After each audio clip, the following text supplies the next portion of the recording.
खूप दिवस झाले यूट्यूब चॅनल सुरू करायचं म्हणतोय. फर्स्ट इयर झालं, सेकंड इयर झालं, थर्ड इयर झालं.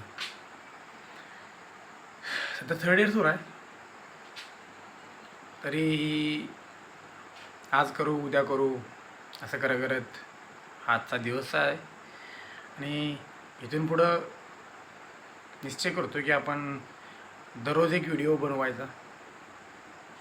बेसिकली चॅनलवर कोणतं व्हिडिओ अपलोड करायचे, त्याचा विषय काय असेल आणि ते कशासाठी करायचे, ह्या गोष्टी हळूहळू क्लिअर होत जातील. फक्त एवढंच की दररोज एक व्हिडिओ बनवायचा आणि त्यात आपण 4-5 मिनटं बोलत राहायचं. आणि हे करणं खरंच गरजेचं आहे, कारण जी गोष्ट आपण करायची म्हणतो, ज्या गोष्टींचे आपण स्वप्न पाहतो, त्या गोष्टी आपण पूर्ण नाही करणार तर मग कोण करणार. आणि वाटतं की ती वेळ आली की आपल्या बेसिसवर आपण काही ना काही सुरू केलं पाहिजे. असं किती दिवस चालणार ना की आपण ठरवलं आहे की आपण यूट्यूब चॅनल सुरू करायचं आणि त्यावर हा कंटेंट टाकायचा, ते कंटेंट टाकायचं. पण कधी? तर त्याची सुरुवात म्हणून हा पहिला व्हिडिओ बनवतो. मित्रांनो, तसा मी थोडासा लहान कवी शायरी ह्या अधूनमधून लिहित असतो. तर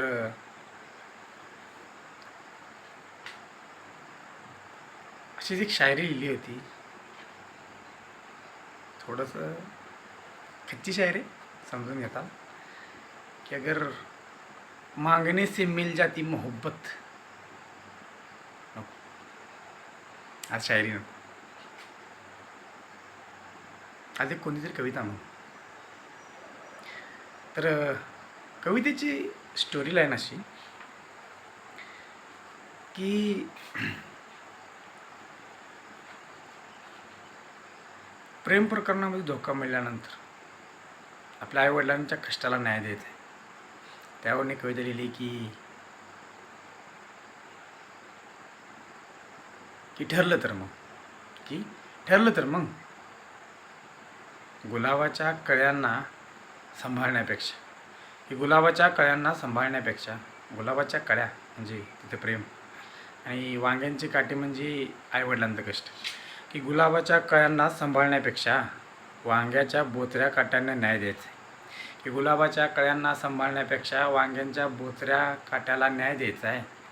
आणि रातभर जागून एका संवादाची वाट बघण्यापेक्षा आपल्यासाठी झटणाऱ्या हातांना न्याय द्यायचा आहे. आपल्यासाठी झटणाऱ्या हातांना शिरावर थारा द्यायचा आहे. आणि सोडवायची नाहीत प्रेमाची गणितं, त्यामध्ये संख्या नसतात. कारण ज्या गोष्टीमध्ये मिळणार काहीच नाही, ती गोष्ट करून फायदा काय? ज्या गोष्टीचा शेवट हा रिग्रेट मिळणार आहे, तर त्यात संख्यांची बेरीज गुणाकार करण्यात अर्थ काय? तर त्यामुळंच की सोडवायची नाहीत प्रेमाची गणित, ज्यामध्ये संख्या नसतात. सोडवायची असतात ती भविष्याची कोडी, ज्याला कोणत्याच सीमा नसतात. आणि कवितेचा शेवट असा करतोय मित्रांनो की गरिबी फार वाईट असते. हे खरं नाही की आपल्याला सांगण्यात येतं की गरिबी वाईट आहे. मी म्हणतो गरिबी वाईट नाही. तुम्ही गरीब आहात ना, तर तुम्हाला एक संधी भेटली की तुमची परिस्थिती बदलायची आणि तुम्ही खरंच गरीब नाही. कुणाशी कम्पेअर करता तुम्ही?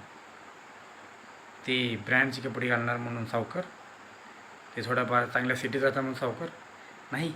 अरे आपण गावाकडची पोरं आहोत आणि आपल्या एक एकर जमिनीची किंमत 40-50 लाख आहे. 1 एकर जर ऐकलो ना आपण 4 पिढ्या बसून खाऊ. समजते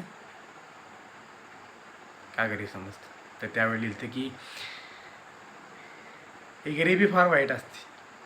हे सांगण्यात येतं, पण हे खरं नाही. ही गरिबी फार वाईट असते हे खरं नाही. वाईट असते ती लाचारी, कारण मागून मिळते ती भीक, संपत्ती नाही. कारण खरंच मित्रांनो, या जगामध्ये तुम्ही जसं जसं पुढं जाल तसं आपल्याला समजत जाईल की एक वेळ गरिबी परवडते, पण आपला इमान हा कायमवर राहिला पाहिजे आणि वजनात राहिला पाहिजे, तरच मग जगण्याला काहीतरी अर्थ आहे. तसं लाचार बनून जगण्यात काहीच मजा नाही. कोणाकडं कोणत्याच गोष्टीची अपेक्षा करण्यात काहीच मजा नाही. मग ती प्रेम असो, संपत्ती असो, काहीही असू शकतं. मागून काय माहीत, एक गोष्ट तुम्ही मागता, भीक मिळते, पण तेच जर कमवायचं ठरवलं तर अधिकार मिळतो त्या गोष्टीवरती. आणि तेच आपल्याला करायचं मित्रांनो.